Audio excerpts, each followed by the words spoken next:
All right, you guys, behind me is one of my rental properties, and I'm having to deal with something that no homeowner ever wants to have to deal with. But unfortunately, it is what it is. Now, these guys are here, and they're going to help me out fix the problem that I've got going on. But I am going to show you exactly what is actually happening.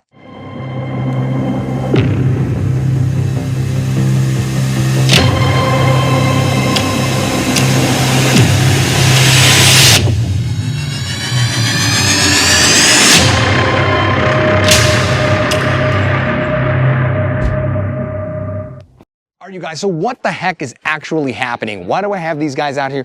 Why are they literally coming over here with picks and shovels and a jackhammer to go ahead and start tearing up my front lawn if it has nothing to do with irrigation and all the rest? Well, the problem is that the main sewer line ends up having a breach because of that big pine tree. The roots have actually either pushed their way into the pipe or end up compromising the pipe in a way in which it is now busted.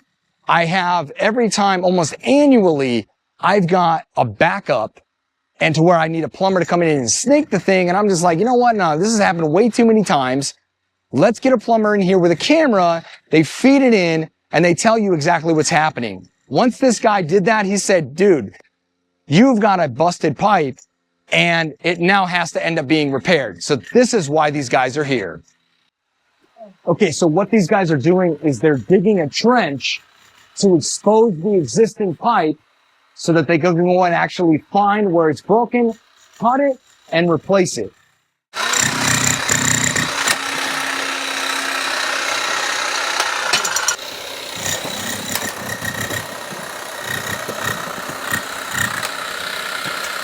Ask you, what's the worst job like this that you've ever seen? When you have roots like this tree, Yeah. it's normal. It's normal. It's normal? Damage the house and damage the pipe. So normal. Okay. But what's the worst that you've seen? Like what's the biggest job that you've had to do? Oh yeah, the pipe go inside and the roots go inside in the pipe. Yeah. And 20 feet roots. Oh, they did. The roots will go into the pipe and they'll just run all the way down. Dang. So what happens that you have to dig everything up? No, when you take it out, come in the whole piece. You got to dig. You got to take the whole piece of piping out? No. Oh, you got to pull the whole root out. The whole roots Oh, wow. Yeah, so Have you ever had to go inside and like bust up, concrete on the inside of the house and all that stuff to change sewer line out? Yeah. Yeah. What's the most expensive? Are you talking like tens of thousands of dollars, 25, 30, $50,000? Yeah. Dang, this stuff can cost 50 grand. 50 grand to change out like a major job, huh? Inside is more expensive. Oh, yeah? Oh, wow. So check this out. Look at this.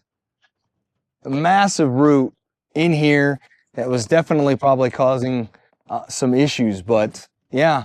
You got a tree right next to where you've got your sewer lines or any of the other piping. You could end up having a problem because of the way in which these things end up growing throughout the ground. It almost looks like these guys are digging a grave. And the thing that's dead is my bank account. Now, some of you could be asking yourself, Pat, as a licensed real estate agent, how could you have allowed something like this to happen? Well, something like this isn't necessarily something that you can quote unquote prevent. You just deal with it when it comes. But there are signs that should be indicating that this problem is definitely something that you're going to have to deal with relatively immediately, or it's coming down the road. Now, the fact that they had that huge tree right next to that is a massive red flag. Like, hey, you know what? There's a high probability the roots are going to grow. They're going to go around the pipe and they're going to end up causing this thing. They're going to end up pushing this thing, the pipe, the sewer line, and it's going to break it. So that was definitely something that, I should have been aware of, but what are you going to do? You cut the tree down to prevent the roots from growing, right? That's one solution. If you don't want to cut the tree down, well, then you might as well get a plumber, come in there with a camera, they run it down the line, and they see what the condition of the pipe is. That's something that should have been done when I was going through the process of buying the property. I should have done, but I didn't end up doing it. Why? Because at the time, you know, with all the inspections that I did, every time the sink was, you know, turned on or the toilets were flushed, there was no problem. There was no backup of any kind. There was no indication to me that there was a problem from the function of the plumbing. Now, what there was, which was something that I definitely should have said, hey, you know what? I need to really kind of dig a little bit further into this, was that there was an access box. Now that box you're looking at is not an irrigation box, that had some soiled paper around it. And at the time, I didn't know that that was the access point for the sewer line. So I didn't know why that paper was there. But I kind of thought that that was a, you know, because it's just the same box. It's used for the irrigation valves and stuff like that. So with that said, you know, I should have looked further into it, because once I opened that box, I realized that, you know what, this is the access point. There was a bunch of stuff in there, and I didn't want to take my bare hands and dig in there, and you know, I would have realized what the problem is, and I would have brought it. All right, so we just uncovered the, you know, the area where the pipe was busted is definitely from a root, but the massive hole, or basically break in this pipe, is absolutely incredible. I'd imagine all of the nasty, you know, that's freaking, you know, that was coming out of that pipe, but I'm surprised that it does not smell. It doesn't smell. All right, so now you can see the whole pipe is exposed now. So that's right here is where the break is. I'm sure that you can see it. Yeah, right there. And then there's the rest of the pipe going up to the house. And look at all these roots and rocks that had to be dug up. All of these potential risk of busting that pipe, which is exactly what ended up happening. But even more so, you see that gray line right there? That's the main water line. And any one of these could have busted that thing too. And we'd have an even bigger nightmare on our hands. All right, you guys, so we walk back up. They've uncovered more of the pipe, but you guys can see right here is where it ended up breaking. There's the rest of the pipe that goes out to the street.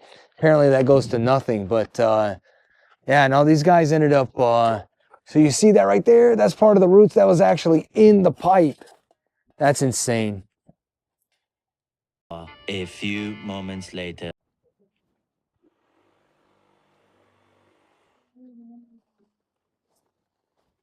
Thank you for closing. Oh, yeah. Oh, so we cut the pipe already, huh? Oh, you already cut it over there. So now we're cutting it over here. So this is going to be the section cutting here. And then over there is what they're going to end up replacing. Okay, so these guys are about to put in the new PVC piping. That's the type of material that is used to go ahead and actually put in the sewer lines on most modern properties. When I say modern, really anything, they started converting over from the cast iron and clay pipes that they were using way back in the day. So properties built, I would say in the early 70s and later, so 60s, 50s, 40s, they all have really old stuff, if they haven't been replaced already, with this new basically PVC piping. So the stuff, if you're familiar with irrigation lines, that's PVC piping, and usually it's simply that it's cut. They put an adhesive around it. You put the other end on, whether an elbow or a continuation of the PVC piping, wherever that's supposed to go, and that's how it's done. And that glue ends up adhering, and it's almost like concrete afterwards. So imagine they're going to do the same thing to this.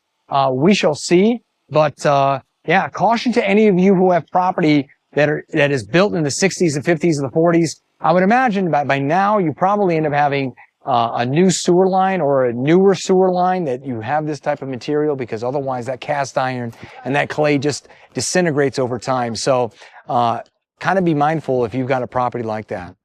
If you're looking to purchase a property, I have not only done tons of walk-alongs with home inspectors.